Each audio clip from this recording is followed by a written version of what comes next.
desde ese día, pero se siente como si hubiera pasado mucho más tiempo.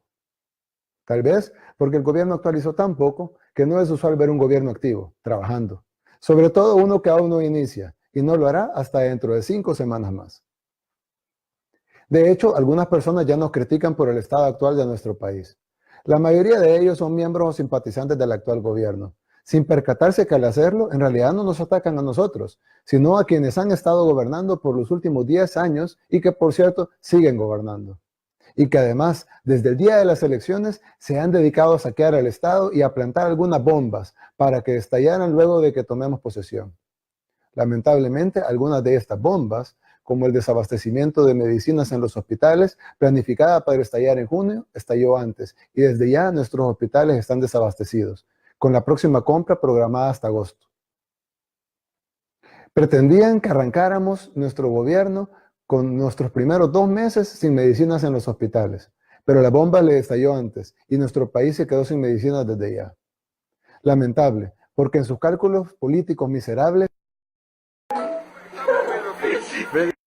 excluido, más débil y más pobre, sufre más. Dan asco. Socialistas se decían, que velaban por el pueblo decían, que oían triste la lluvia en las casas de cartón. Los otros no se quedan atrás, nos atacan sin haber gobernado un tan solo día. Se les olvida que el pueblo salvadoreño no les dio una oportunidad para gobernarnos, sino 4.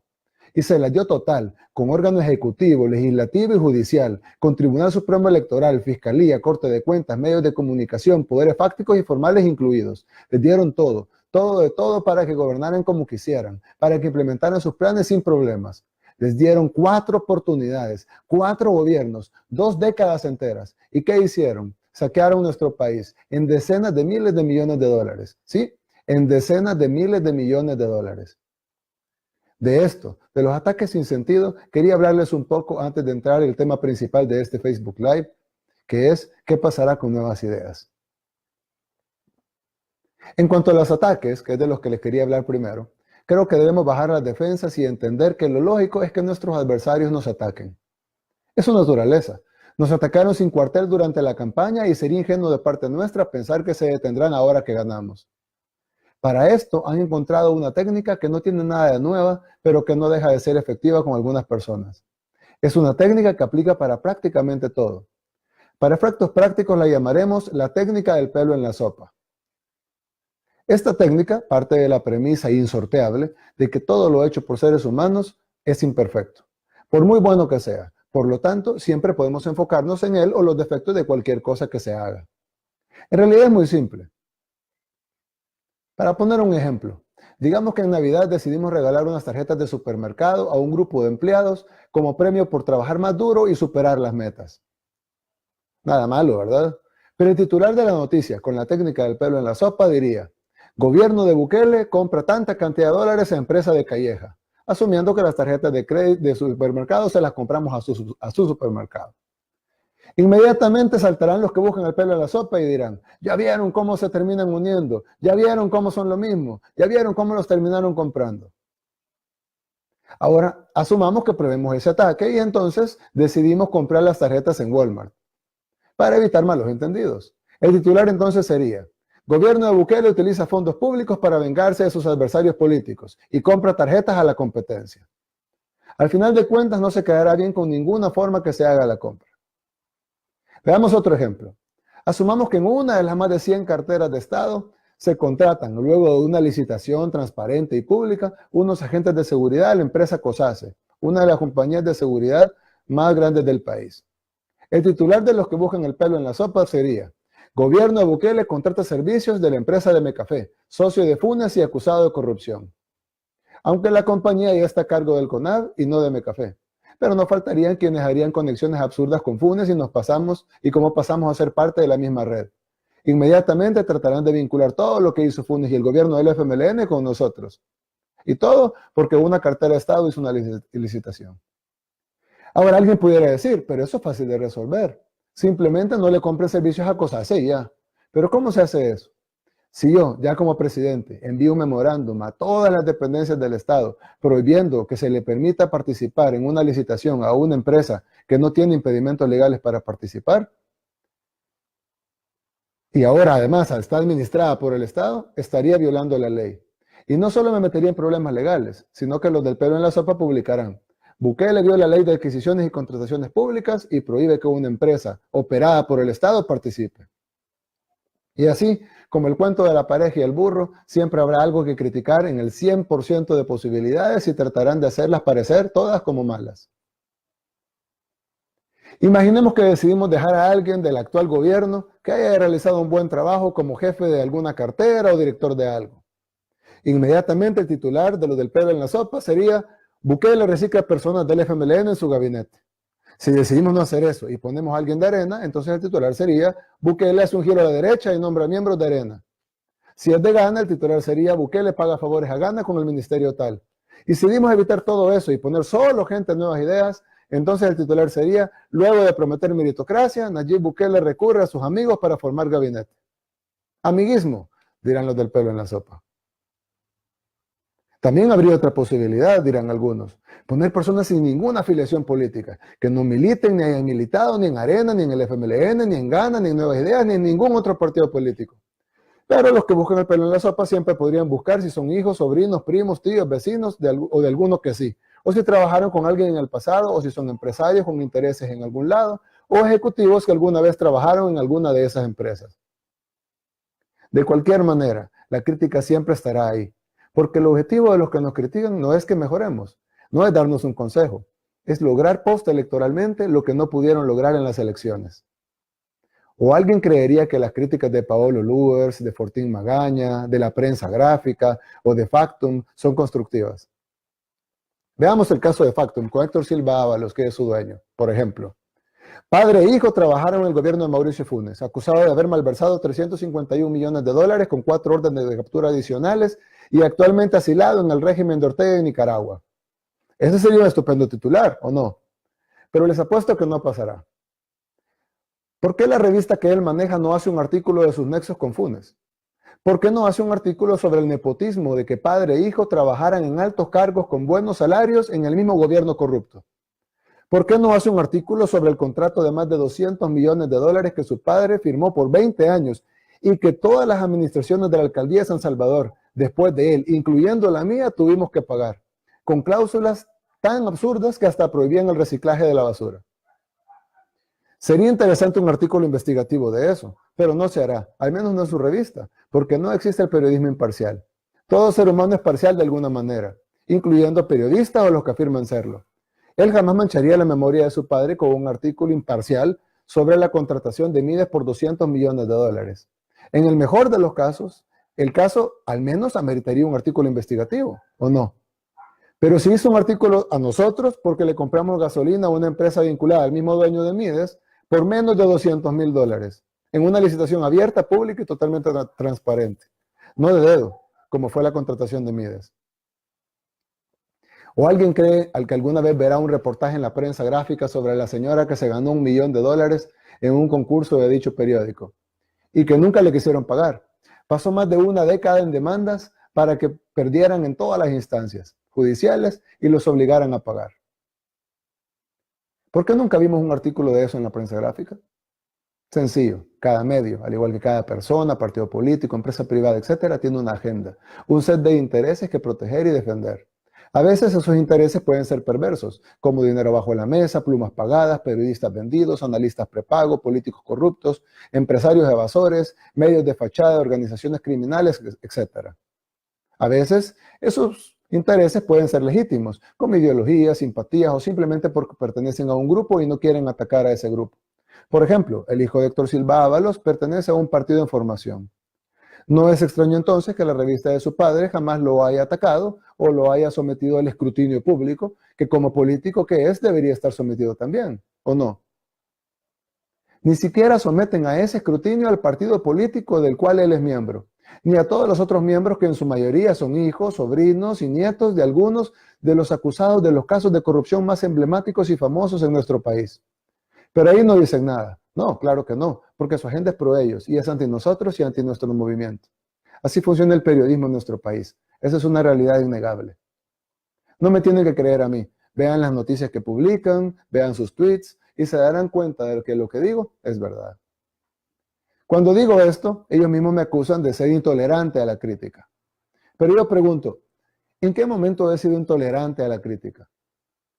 Los gobernantes intolerantes a la crítica mandan a callar a los que los critican. Los meten a la cárcel, los asesinan, los desaparecen, les cierran sus medios de comunicación, les cancelan sus concesiones, les quitan sus frecuencias. Pero ¿en qué momento nosotros hemos siquiera sugerido eso? ¿En qué momento hemos hecho eso? En unas semanas estaremos en la presidencia de la República y me comprometo a no callar la crítica, aunque sea malintencionada y con agendas claras. Al contrario, vamos a fomentarla como el país democrático y libre que anhelamos ser. Ellos tendrán toda la libertad de criticarnos día y noche, con la frecuencia que quieran, utilizando las vías que quieran, por radio, televisión, prensa, redes sociales, blogs, periódicos digitales, donde ellos quieran, las veces que quieran. Tienen derecho a enseñarse con nosotros y a utilizar la técnica del pelo en la sopa que les mencioné anteriormente. Nadie se lo va a impedir. Pero la libertad de expresión no solo es para ellos, es un derecho de todos. Así como ellos tienen derecho de criticarnos, nosotros también tenemos derecho de criticarlos a ellos. Todos tenemos el derecho de criticar a quien queramos. Un tuitero puede criticar a un youtuber. El youtuber puede criticar a un político. Un político, así como cualquier otro ciudadano, puede criticar a un periodista. Y este puede criticarlos a todos a la vez si así lo quiere. Todos tenemos el derecho a criticar. Y la tolerancia a la crítica, de la que tanto hablan algunos, debemos exigirla también. ¿No serán ellos los antidemocráticos al pretender ser inmunes a la crítica? Porque la libertad de expresión es un derecho fundamental y universal. No es solo para periodistas o plumas pagadas, sino para todos. Y esa palabra todos incluye al presidente de la República.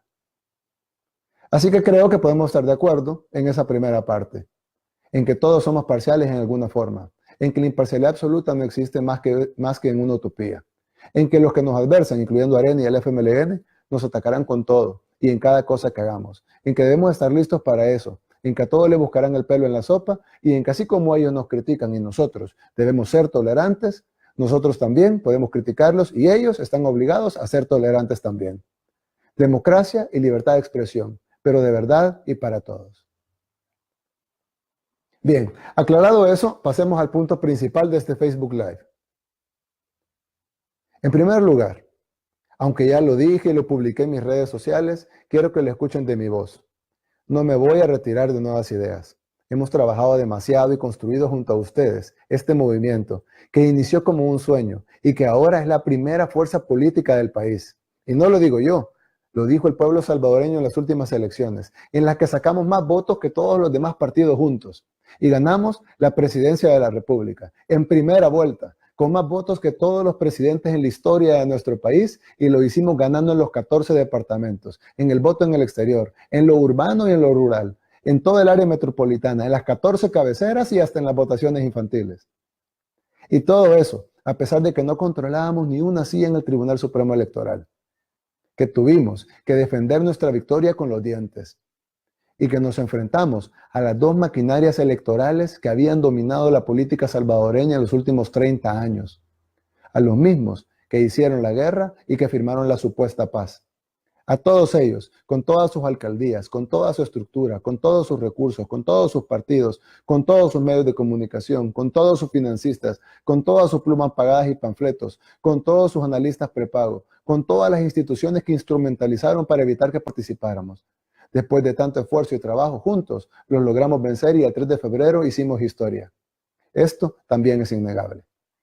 Pero ese día no terminó nuestra lucha, todo lo contrario. Ahora nos enfrentaremos al reto más importante de todos, transformar de verdad nuestro país. Y para hacerlo, necesitamos hacer tres cosas.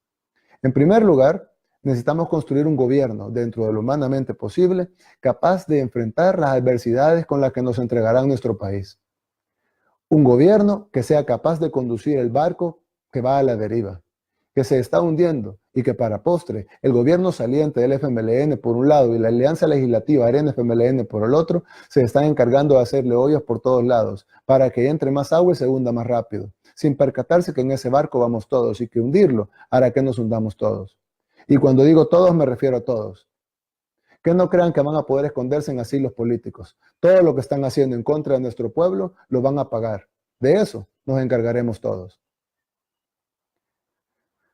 Necesitamos construir un gobierno para todos, no solo para los más de 1.430.000 personas que votaron por nosotros, sus hijos, la diáspora que no pudo votar y todos los que simpatizan con nuevas ideas. sino para todo nuestro país. Para esto tendremos que llegar a acuerdos con nuestros adversarios políticos, que no dejarán de ser adversarios porque lleguemos a un acuerdo. Tampoco los eximirá de ser investigados por casos de corrupción. Pero si coyunturalmente estamos de acuerdo en algo que beneficiará a nuestro país, ese proyecto contará con nuestro apoyo. Porque al final de cuentas, el bienestar y la superación y desarrollo de nuestra gente y nuestro país es la razón principal de toda esta gesta. En segundo lugar, tenemos que organizar nuevas ideas, tanto el movimiento como el partido político. Nuevas Ideas, para los que aún no lo han entendido, es un movimiento que tiene un partido político, un presidente de la República, cientos de miles de miembros y un futuro con más victorias. Pero siempre será un movimiento horizontal donde nadie es el jefe de nadie y donde la gente se agrupa como mejor le parezca, en grupos, en directivas, en sedes, por municipios, por departamentos, por regiones, y están regidos como ellos quieran, por directores, por líderes, por secretarios, por un consejo, por presidentes, por lo que quieran. Pero también tenemos que organizar el partido Nuevas Ideas y sobre todo debemos de organizarlo de cara a las elecciones del 2021, en donde debemos arrasar con diputados y alcaldes que estén dispuestos a trabajar de la mano con el nuevo gobierno y su presidente para cambiar nuestro país. En el caso del partido Nuevas Ideas, por ley, debe tener una estructura definida y ordenada. Para esto, lo haremos por departamentos, por regiones, y están regidos como ellos quieran, por directores, por líderes, por secretarios, por un consejo, por presidentes, por lo que quieran. Pero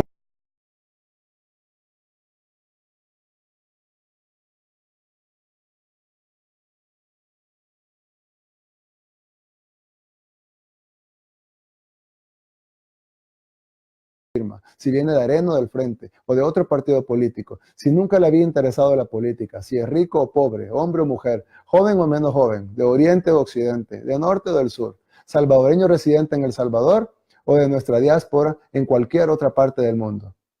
Cualquier persona que quiera pertenecer a Nuevas Ideas puede hacerlo. Solo necesitará inscribirse.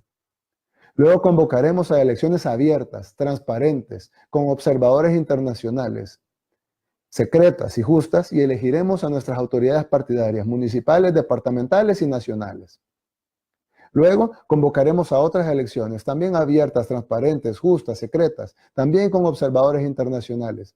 Y elegiremos a nuestros candidatos a alcaldes, a concejales, diputados, propietarios y suplentes por cada municipio y cada departamento en la cantidad de personas que dice la ley, llenando todas las planillas con personas electas 100% por el pueblo, sin que haya ninguna duda de que eso fue así.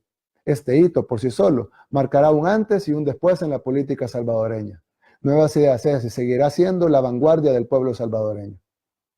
Nadie será vetado como candidato. Nadie tendrá un voto que vale más que el otro. Todos tendrán derecho a postularse y a hacer campaña interna para ganar la candidatura. Nadie puede vetar a nadie y los que ganen tendrán todo el derecho de usar nuestra bandera de nuestro partido para ganar las elecciones. Entonces, ¿quién escogerá los candidatos a diputados del Departamento de la Unión, por ejemplo? La gente de la Unión. Cualquiera se puede postular y todos los inscritos, que también cualquiera se puede inscribir, tendrán derecho a votar para elegir a nuestros 3 candidatos a diputados por el Departamento de la Unión y sus 3 suplentes. No hay restricciones, solo, como mencioné, en los casos que prohíbe la ley. Nadie puede vetar a nadie, ningún voto vale más que el otro. Cualquiera puede postularse y no hay límite en la cantidad de gente que se puede inscribir en ningún municipio o departamento, siempre y cuando vivan ahí. Todos los miembros de Nuevas Ideas son libres de apoyar públicamente o no al candidato de su preferencia. Y cualquier persona considerada líder de Nuevas Ideas tiene el derecho de recomendarle a la gente que voten por alguien o no, en el entendido que este líder no puede ser una autoridad partidaria, sino alguien que la gente ve con respeto y tome en cuenta su opinión. Y él, al igual que cualquier otro miembro, puede dar su opinión y esa opinión puede ser tomada en cuenta o no por los votantes de Nuevas Ideas, quien harán su decisión de una manera libre, secreta y sin ningún tipo de presión. Esta será mi última instrucción como creador del movimiento que anuncié el 15 de octubre de 2017. Una instrucción que garantice total democracia, transparencia y horizontalidad. De ahora en adelante, yo ya no tengo ningún mando en Nuevas Ideas. Esto no quiere decir que me voy ni nada por el estilo. Todo lo contrario. Me quedaré representando el liderazgo que la gente me quiera dar. Que tomen en cuenta mi opinión cuando quieran y que no me hagan caso cuando no quieran. Si alguien en Nuevas Ideas siente que por su gran trabajo se merece alguna candidatura, pues qué bueno. Postúlese y demuéstrenos a todos ese liderazgo y ese gran trabajo que de seguro le darán una victoria contundente en las elecciones internas. De lo contrario, si obtiene una fuerte derrota en las votaciones libres y secretas, es porque capaz usted no tiene el liderazgo que pensaba. Todo lo que acabo de decir es lógico, obvio, de sentido común y casi que se siente que no podría ser de otra forma. Pero la realidad es que somos el único partido político que lo hará así, sin restricciones, sin vetos, totalmente abiertos, donde cualquiera se puede postular, donde todos pueden votar, incluyendo toda nuestra diáspora. Si se oye extraño es porque estamos acostumbrados a partidos cerrados, con cúpulas, que dirigen a todos los demás. Estamos acostumbrados a expulsiones, tribunales de honor, tribunales de ética, purgas, que se elijan a los candidatos de dedo, pero Nuevas Ideas no será así. Serán ustedes mismos quienes elegirán a quien ustedes quieran, para que nos representen cualquiera de las candidaturas que existan en el 2021 y en las demás. Y luego lucharemos para que el resto del pueblo salvadoreño nos acompañen también, como lo hicieron esta vez el 3 de febrero. Divididos, somos un partido nuevo, sin estructura, débil. Pero juntos somos la mayor fuerza política en la historia de nuestro país. Juntos somos invencibles. Bueno, eso en cuanto a Nuevas Ideas. Pero hay otro tema que quiero alertarlos. Desde poco después de las elecciones, Arena y el FMLN han hecho una alianza legislativa cuyo único fin es poner en aprietos al nuevo gobierno y por ende a nuestro país. Han aprobado decretos express sin discusión legislativa, erogaciones de fondos y proveer su financiamiento. Se han abrogado inconstitucionalmente la facultad de modificar a priori el presupuesto general de la Nación del 2020. Han comprometido cientos de millones de dólares y cada semana salen con una sorpresa más. El problema es que quien paga los platos siempre es la gente más pobre. Siempre son los trabajadores, la gente que trabaja todos los días para tratar de construirse una vida mejor para ellos y sus hijos. El dinero no puede salir de ningún lado y generalmente termina saliendo de sus bolsillos. Se pusieron de acuerdo para incrementar en 93 millones de dólares el FODES por año. Es decir, la transferencia a las alcaldías llegará a 500 millones de dólares, aparte del incremento que se hace cada año por el incremento del presupuesto general de la Nación. Se pusieron de acuerdo para prestar otros 200 millones de dólares adicionales para las alcaldías. O sea que el incremento no sería de 93 millones, sino de 293 millones. Yo entiendo que el próximo año es preelectoral, pero paguen sus campañas ustedes y dejen de meter la mano en los bolsillos del pueblo. Ayer, Arena salió con una propuesta de incrementar el presupuesto de la Fiscalía hasta llegar al 3% del presupuesto general de la Nación. Es decir, unos 180 millones de dólares. Y lo quieren poner en la Constitución. Es decir, no solo comprometerá decenas de millones de dólares adicionales al presupuesto, sino que lo hará más rígido, es decir, sin margen de maniobra, ya que cada vez más el presupuesto se está volviendo una lista de transferencias para la Asamblea Legislativa, para la Corte Suprema de Justicia, para la Fiscalía, para las alcaldías, para la Procuraduría, para la Corte de Cuentas, etcétera, etcétera.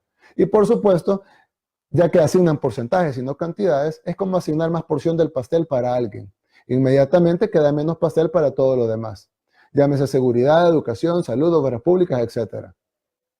Se pusieron de acuerdo en el edificio legislativo, que costaría a los salvadoreños 41 millones de dólares, incluyendo la contrapartida. Y así se seguirán poniendo de acuerdo, en una alianza que nadie hubiera imaginado hace un par de años. ¿Qué pensarán los areneros de ver a su partido aliado con el FMLN para dañar a nuestro país? ¿Qué pensarán los FMLNistas al ver a su partido aliado con Arena? Arena y el FMLN aún subsisten, porque viven de una elección en la que nuestro movimiento aún no existía, y están aprovechándose de esa correlación temporal. El problema es que si esta alianza antinatural continúa, dudo que nuestro país aguante mucho tiempo. Ellos están en una carrera para quebrarlo, y nosotros no tenemos las facultades constitucionales para impedirlo. Es por eso que es importante que nos organicemos más, mucho más que antes, que estemos listos para frenarlos en las urnas y en las calles si es necesario. Por supuesto que antes de eso trataremos de buscar salidas para evitar que esa alianza siga. Lo único que nuestro país quiere es salir adelante, desarrollarnos, educarnos, tener salud, empleos dignos y seguridad. Dejar el pasado atrás y construir juntos un mejor futuro para todos, con la guía de Dios, el apoyo de la inversión pública del nuevo gobierno, de nuestra gente, de nuestra diáspora, que representa ya 1/3 de toda nuestra población, de la comunidad internacional, con la creatividad y fuerza de nuestra juventud, la sabiduría de nuestros mayores, con el apoyo de una incentivada inversión privada, local y extranjera. Podemos hacerlo, pero ya no queremos más obstáculos. Si no van a ayudar, no estorben, porque El Salvador va a salir adelante. Con la ayuda de Dios, ningún obstáculo será muy grande para no poder sobrepasarlo. Estamos listos para lo que vendrá, dispuestos a darlo todo por nuestro país. Que nos recuerden en la historia como la vanguardia del pueblo que decidió dejar todo lo malo atrás y unirse para salir adelante. Que Dios los bendiga a todos y que Dios bendiga a nuestro querido país El Salvador. Muchas gracias.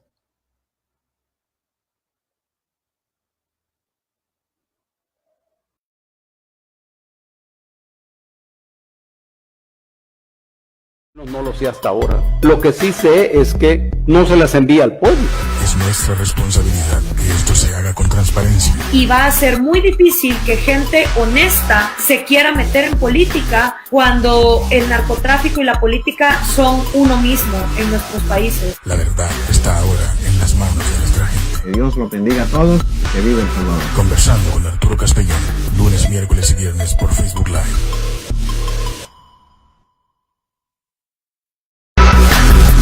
En el pasado, la información era manipulada por quienes controlaban los medios. Yo estuve, Arturo, en todas las rondas de negociación, desde la primera del gobierno del presidente Cristiani hasta las que no fueron públicas. O sea, hubo muchas reuniones que no sabía la gente que eran secretas. Las redes sociales han devuelto a la gente la libertad de estar informados. Hay que saber primero a quién le envía señales el presidente electo. Yo por lo menos no lo sé hasta ahora. Lo que sí sé es que no se las envía al pueblo. Es nuestra responsabilidad que esto se haga con transparencia. Y va a ser muy difícil que gente honesta se quiera meter en política cuando el narcotráfico y la política son uno mismo en nuestros países. La verdad está ahora en las manos de nuestra gente. Que Dios los bendiga a todos y que viva El Salvador. Conversando con Arturo Castellón, lunes, miércoles y viernes por Facebook Live.